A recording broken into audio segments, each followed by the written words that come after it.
You know, when you look back on your life, there's a few like pivotal moments that happen where something, you either get an idea or you meet somebody and it sort of changes your life forever. And there's a day at Mount Bachelor that happened to me. And it was the second year and I was like skiing in the spring.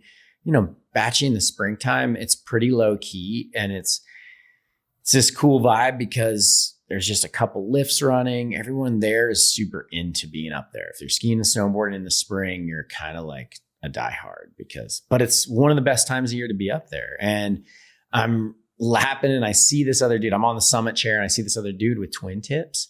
And I'm like, oh, I'm going to wait for this guy. Because twin tips had like just come out. Right. And I just got a pair. Yeah. And so I was like, who is this guy? Right. And right up the chair with him, we go over to the summit and the dude just like backflips off like the summit, the cornice basically, which is like the cornice hit. If you don't know, Abachi is the iconic send spot, yes. Right? Yeah. Like, and he just backs off of like huge backflip, the next running front flip. And I'm just like, who is this dude? And it was this guy named Chris Collins. And he had so later I'm like, we keep skiing all day. And I'm like, dude, where did you come from? Who are you? Like, you're the sickest skier I've ever seen. Yeah.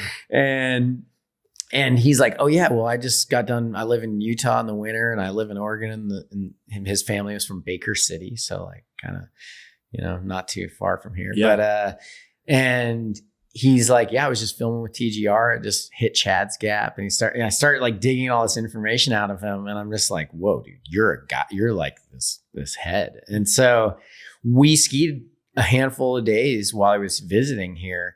And it was sort of just it was kind of the first time I'd met anyone that was a full on pro skier that I got to hang out with. And, you know, this rad dude. And then, so like Bend was kind of this critical link to me because it was through that meeting that I then like went down this path and became a pro skier. And I just always look back to that, like one day, that decision of like looking back and like, I'm going to wait for this random dude to ride up the chair with. Yeah. How that changed my life.